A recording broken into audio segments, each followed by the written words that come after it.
Hello there.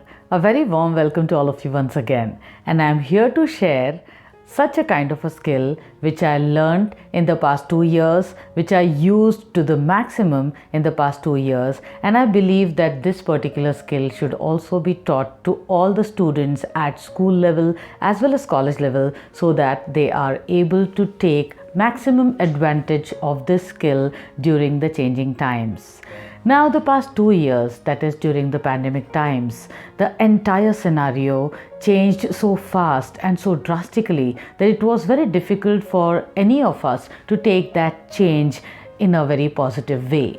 And as I am from education field, all of you are aware of the fact that people from education field had to change overnight. The entire education system from the offline mode was taken on to the online mode, and it was very difficult for all the teachers as well as the administrators to take care of this particular change. And from that one instance, I learned the importance of this skill. I'm talking about the skill which is called mental flexibility. And after going through many articles, many research studies on mental flexibility, I tried bringing all those ways with the help of which you can increase your mental flexibility in my day-to-day life. And I was able to get mental flexibility. I was able to get away from the mental rigidity in which I was in for a very long period of time. And because of this flexibility which I achieved by doing certain things, I was able to sail through this turbulent time in a very easy way. Charles Dickens, in his Tale of Two Cities, said, "It is the worst of the times and it is the best of the times." And I think so pandemic was such a kind of a period which surely was the worst of the times for all such people who lost their near and dear ones, who lost their jobs. But at the same time, I believe that it was also best of the time because we were able to bring about a lot of change. We were able to embrace change. We were able to get away from the rigidity. We were able to embrace flexibility. And that is why I thought that I will share all such ways with the help of which I was able to bring about some kind of mental flexibility in me, because all of us keep thinking about doing different kinds of exercises, going to gym, doing yoga, doing Pilates, so that we are able to become more physically flexible. But then, have we ever thought about mental flexibility? What to do so that we will become mentally flexible? So I read up different kinds of articles with the help of which I was able to understand that there are certain ways of which you are able to become mentally flexible. So today I'm going to share all such ways which I think will help all of you to become mentally flexible. Now there might be a question in your mind that what exactly is the need to be mentally flexible and what is mental flexibility? So we practice mental flexibility when we are able to make a mental shift without remaining stuck in a particular mindset. Research suggests that mental flexibility lowers stress levels, it increases your productivity, it brings effectiveness in your work, and at the same time, the most important thing which happens because of mental flexibility is we are able to improve our relationships.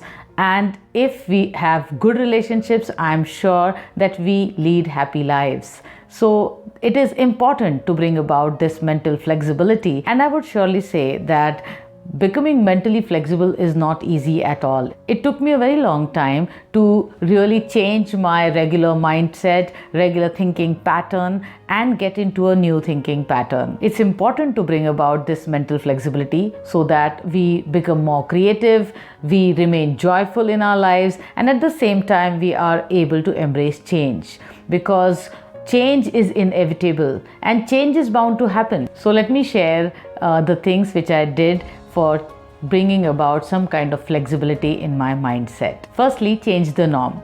All of us are habitual of doing certain things in a certain way, and I'm sure that all of you also might be doing a certain thing only in a certain way, and if someone tells you to change that particular way, it would be difficult for you to first of all accept that the change is required, and secondly to change. So it is a very good way of challenging your flexibility and getting away from rigidity, because once you are rigid things become difficult. It's very difficult to even move. It's difficult to take decisions. So a very good idea which I started doing was bringing about a kind of change in making chapatis. I have a very certain way of rolling the chapatis. I thought that I'm conditioned to do this particular work in a particular way. I thought of changing that, and I started bringing about a different way of rolling my chapatis. Initially it was very difficult because all these years I have been doing this work in a certain way, and changing that way initially was very difficult. But then slowly and steadily I started bringing that change. I started adapting to the change, and I was able to change the way I rolled my chapatis. Now this is a very small example, and why I chose this particular activity, because I do that every day. And if you are able to do a certain thing on an everyday basis, you are surely able to bring about change. So this was one of the things. You can always pick up any such kind of a habit which you are doing on an everyday basis, and you do it only in a certain way.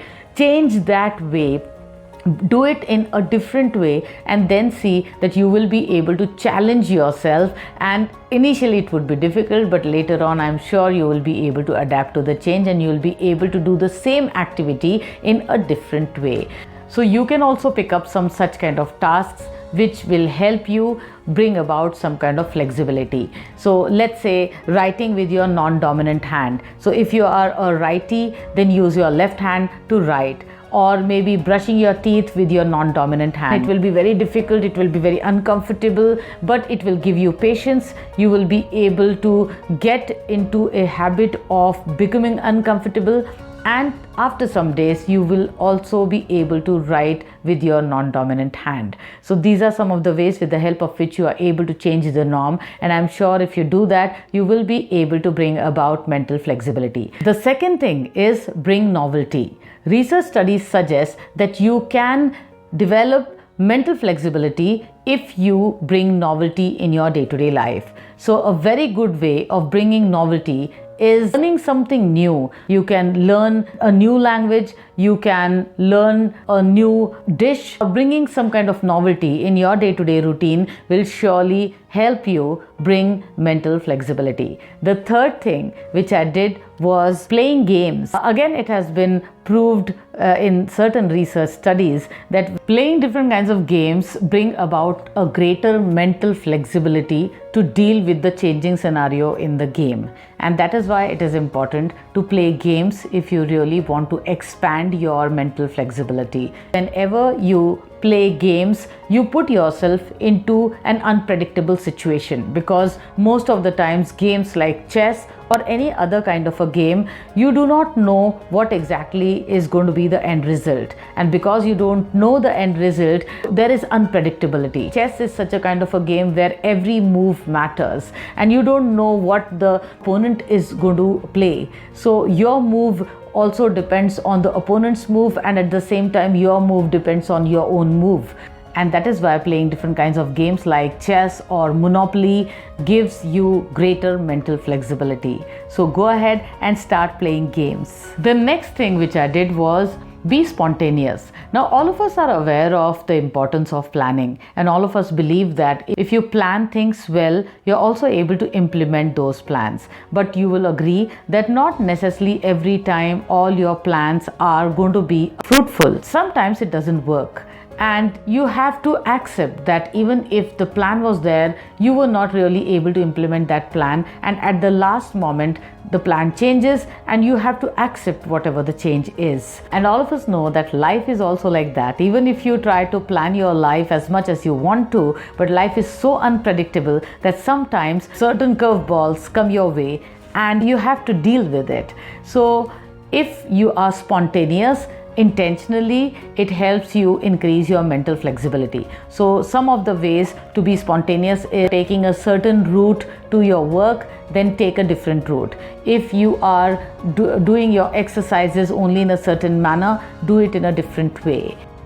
Or a very interesting thing to do is Change the routine of your day. When you change the routine of your day, you come out of the time rut and your mind expands when you come out of the time rut. I think so. It is like playing games with your own self. And while you are playing games, you're also getting some kind of benefit of these games in the form of increased mental flexibility. So sometimes, rather than planning, be spontaneous and then see how you are really able to accept change. And you'll be able to see that your mind expands and it will encourage mental flexibility.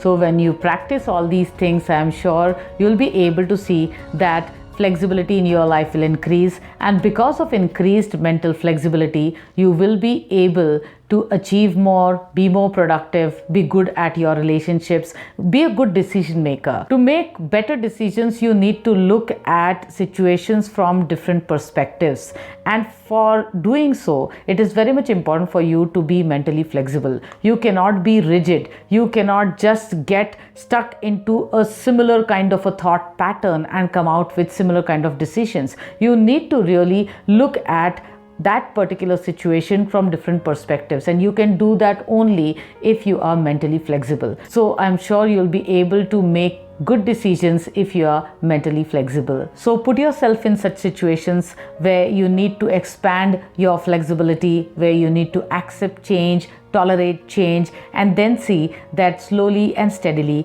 you will be able to increase and strengthen your mental flexibility. Let's shake hands with life and become mentally flexible. See you again.